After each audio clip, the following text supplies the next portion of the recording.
नमस्कार साथियों, मैं राजकुमार और आप देखना शुरू कर चुके हैं हम आपकी आवाज़। दोस्तों, पिछले कुछ दिनों से जैसा धुंध का प्रकोप चल रहा है और ठंड भी काफ़ी अधिक पड़ रही है, तो ये आमजन के लिए ठंड जो है ये परेशानी का सबब जरूर हो सकती है, लेकिन किसानों के लिए ये ठंड और ये धुंध रामबाण बनी हुई है। मैं ये कहूँ कि जो खेतों के अंदर जो फसल है उसकी रंगत बदल गई है इस धुंध की वजह से, और किसान जो है खुश है इस बात को लेकर कि जो फसलों के अंदर जो धुंध के अंदर पानी की मात्रा है, नमी की जो मात्रा है, ये किसानों के लिए वरदान साबित हो रही है।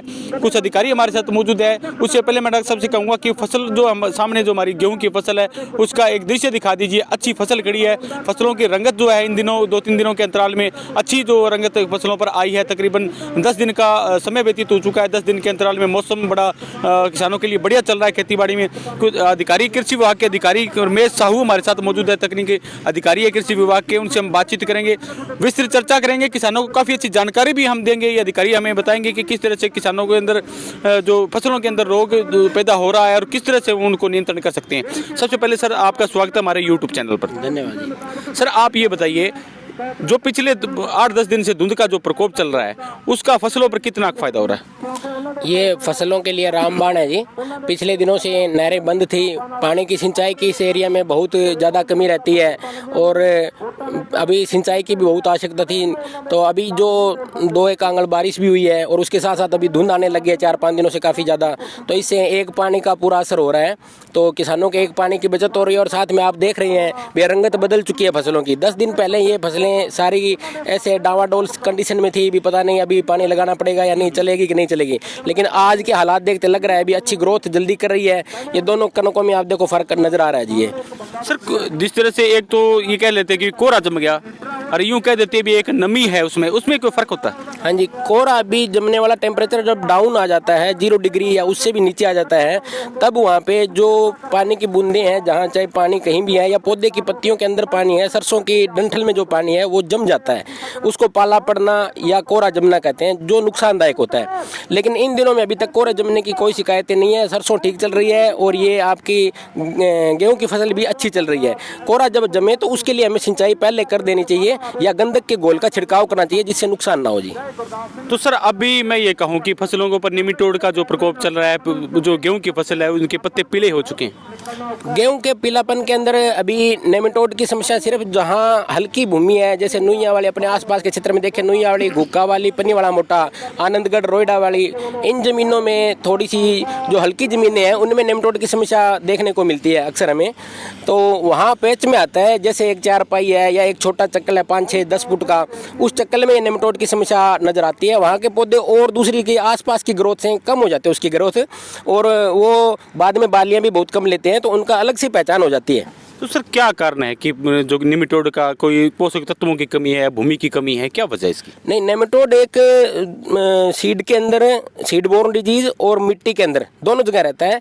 जहाँ फसल चक्र नहीं अपनाते हैं किसान, बार बार एक ही फसल बो रहे हैं, कनक के ऊपर हर साल कनक बो रहे हैं, तो उन खेतों में ये समस्या ज़्यादा देखने लग रहे हैं। जो फसल चक्र बना रहे हैं, सरसों बो रहे हैं बीज के, कनक की जगह अगले साल सरसों ले ली और बाजरा क्रॉप लगा ली, तो वहाँ ये समस्या नहीं आती है। ये सिर्फ मिट्टी और बीज के द्वारा ये होती है बीमारी, मिट्टी के अंदर रहती है। और जिस प्लाट में रहती है वहाँ पे हमें उसका उपचार करना पड़ता है, गहरी जुताई करनी पड़ती है। गर्मी के टाइम में इसको खुला रखना होता है, गहरी जुताई करके महीने 2 महीने उसको खुला छोड़ने से वो काफ़ी हद तक कंट्रोल हो जाता है।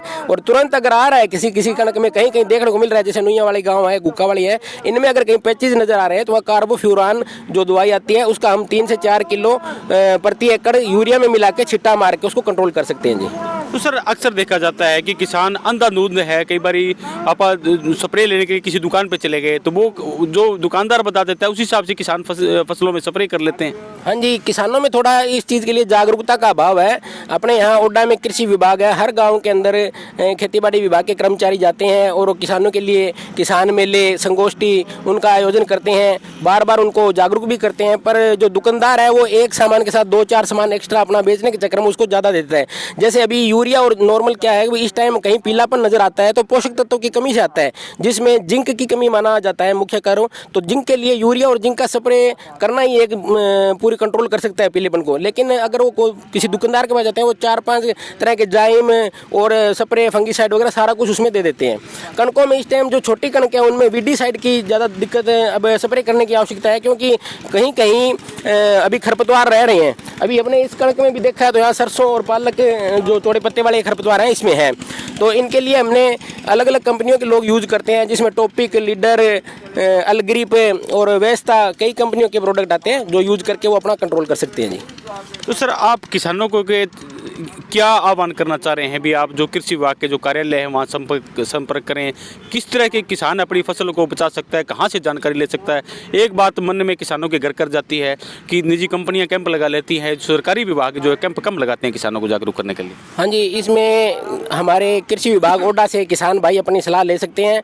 हमारे पास जैसे 40 गाँव है ओडा ब्लॉक के अंदर, तो सबके अंदर हमने अपने गाँव बांट रखे हैं और अपने कृषि विभाग के अधिकारी से तकनीक सहायक अधिकारी, सहायक तकनीक अधिकारी, एडीओ जो भी हैं उनसे कांटेक्ट कर सकते हैं। प्राइवेट कंपनी वाले भी हमारा नाम थोड़ा सा ज़्यादा यूज़ करने लग गए। जब गांव में उनको भीड़ इकट्ठी करनी होती है तो आवाज़ लगवा देते हैं। मंदिर वगैरह में भी खेतीबाड़ी वाले आए हुए हैं। खेतीबाड़ी वाले का मतलब सारे खेतीबाड़ी से संबंधित हो गए, वो विभाग नहीं कहते, कृषि विभाग वाले आए हैं। वो किसानों को थोड़ा गुमराह करने के लिए, भीड़ इकट्ठा करने के लिए और अपना प्रोडक्ट बेचने के लिए खेतीबाड़ी का नाम ले लेते हैं। खेतीबाड़ी विभाग वाले आए हुए हैं यूँ कह देते हैं, और जबकि होते हैं वो खेतीबाड़ी कंपनी वाले हैं, पेस्टिसाइड कंपनी है, सीड कंपनी है। तो उनसे थोड़ा सा संभल के रहें। कई लोग उस चक्कर में अपना प्रोडक्ट बेचने के लिए भी गलत जानकारी दे देते हैं। और आप ज़्यादा से ज़्यादा कोशिश करें, जागरूक हों और कृषि विभाग से संपर्क करते रहें। अगर कहीं भी दिक्कत आ रही है तो अपने आप खुद आओ, नहीं आ सकते हो तो हमारे व्हाट्सएप नंबर पे आप अपना प्लांट की फ़ोटो डाल सकते हो, बीमारी की डिस्क्रिप्शन बता सकते हो, किस तरह के हालात है, खेत के अंदर कोई कमी है क्या है, तो उसका हम वैसे ही उसका उपचार बता देते हैं जी। सर आप हमारे जो किसान हैं, हमारे जो दर्शक हैं, उनको एक बार व्हाट्सएप नंबर और अपना मोबाइल नंबर शेयर कर दीजिए। जी सर, मेरा नाम रमेश कुमार सहू, सहायक तकनीक अधिकारी खंड ओडा से हूँ। 98-125 64-622 मेरा मोबाइल नंबर है। 98-125 64-622, इस पे आप कभी भी किसी भी समय संपर्क कर सकते हैं। व्हाट्सएप नंबर है, अपने खेत की फ़ोटो डाल सकते हैं। अगर कोई समस्या आ रही है तो उसका आप उपचार भी हमसे पूछ सकते हैं जी। सर लास्ट में जाके हम देखते हैं कि उखेड़ा आ जाता है गेहूं के, जब कटान हम करते हैं तो कई चीज़ों में उखेड़ा आ जाता है, जैसे दिमक का प्रकोप आ जाता है। वो वजह कोई पोषक तत्वों की कमी है या कोई सिंचाई की व्यवस्था की वजह को कमी मान रहे हैं आप? नहीं, उसमें उखेड़ा का मेन कारण क्या है जी, जब प्लांट तैयार हो जाता है तो उसके अंदर बालें बन जाती हैं। तो बालियां बनने के बाद पौधे को जो नीचे नमी है ज़मीन में वो कम होने के कारण वहाँ दीमक आ जाती है। और दीमक जब नीचे से ऊपर आती है तो उस प्लांट को वो खा जाती है, जिसकी वजह से वो यूँ लगता है भी कणक है ना सफ़ेद सी हो जाती है जगह जगह से। तो उसके लिए आप जब लास्ट सिंचाई कर रहे हो, बालियाँ बन चुकी है, तो क्लोरपायरीफॉस दवा आती है, उसका आप 1 लीटर प्रति एकड़ अगर पानी के साथ डाल दें या फिर यूरिया में 500 से 600 ml दवाई यूरिया में मिला के भी छिट्टा लगा दें या कॉन्फिडोर दवाई का यूज करें तो उससे आपका दीमक की समस्या खत्म हो सकती है। अभी अगले महीने पीला रतुआ आने की थोड़ी कुछ खेतों में संभावना होती है, कुछ वैरायटीज में, सब में नहीं आता है। अगर पीला रतुआ कहीं नजर आ रहा है तो हल्दी के तरह का पाउडर होगा जो पत्तियों के ऊपर जब आप खेत से निकलेंगे और आपको पीला पत्ता नजर आता है और धारियां बनी होती है उसमें, जब उन धारियों पे आप हाथ से टच करेंगे तो उसमें आपके हाथ पे हल्दी का पाउडर लगेगा, तो वो पीला रतुआ है, वहाँ आपको फंगीसाइड यूज करना पड़ेगा। अगर ऐसे प्लांट कहीं कहीं पौधे में नजर आ रहे हैं किसी खेत में तो उसके लिए आप जागरूक रहें। अभी टेम्परेचर बढ़ने के टाइम ये शुरू होगा, 10-15 दिन ऐसी समस्या नहीं आएगी, फरवरी के फर्स्ट वीक में ज़्यादा दिक्कत आती है ये, तो उस टाइम जागरूक रहें और फंगीसाइड का उसमें यूज करना पड़ेगा आपको जी। ये थे सहायक कृषि अधिकारी रमेश साहू। उन्होंने काफ़ी अच्छी किसानों को हमें जानकारी दी। उन्होंने फसलों में होने वाले रोग और उन पर कंट्रोल करने के लिए भी काफ़ी अच्छी जानकारी उन्होंने मुहैया करवाई है। उन्होंने अपना व्हाट्सअप नंबर भी शेयर किया है। उन्होंने कहा कि जो भी किसान हमारी सहायता ले सकता है तो आप सीधी कृषि कार्यालय ओडा में संपर्क कर सकते हैं या उनके व्हाट्सअप नंबर पर अपनी फ़ोटो डाल के आप शेयर कर सकते हैं। उन्होंने कहा कि जो कृषि विभाग है आप किसानों की सेवा के लिए बना हुआ है। हम ये चाहते हैं कि किसान हमारा फ़ायदा उठाए, समय समय पर फसलों के बारे में जानकारी ले सकते हैं, रोगों के बारे में जानकारी ले सकते हैं। उन्होंने कहा है कि जो पोषक तत्व है उनकी कमी की वजह से कहीं ना कहीं अनुइया वाली मिट्टी इस साइड में जो कहीं ना कहीं दिक्कत है। वैसे जो आम जो धुंध का जो प्रकोप है इसकी वजह से फसलों में काफ़ी अच्छा जो निखार यहाँ पर देखने को मिल रहा है। अधिकारी ने कहा है कि जो कंपनियाँ हैं, निजी कंपनियाँ, हम उनके किसी तरह की कोई सिफारिश नहीं करते।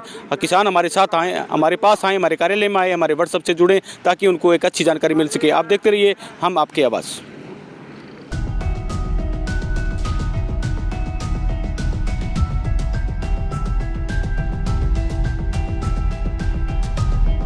लाइक करें हमारी वीडियो को, सब्सक्राइब करें और साथ में बेल आइकन को दबाना ना भूलें।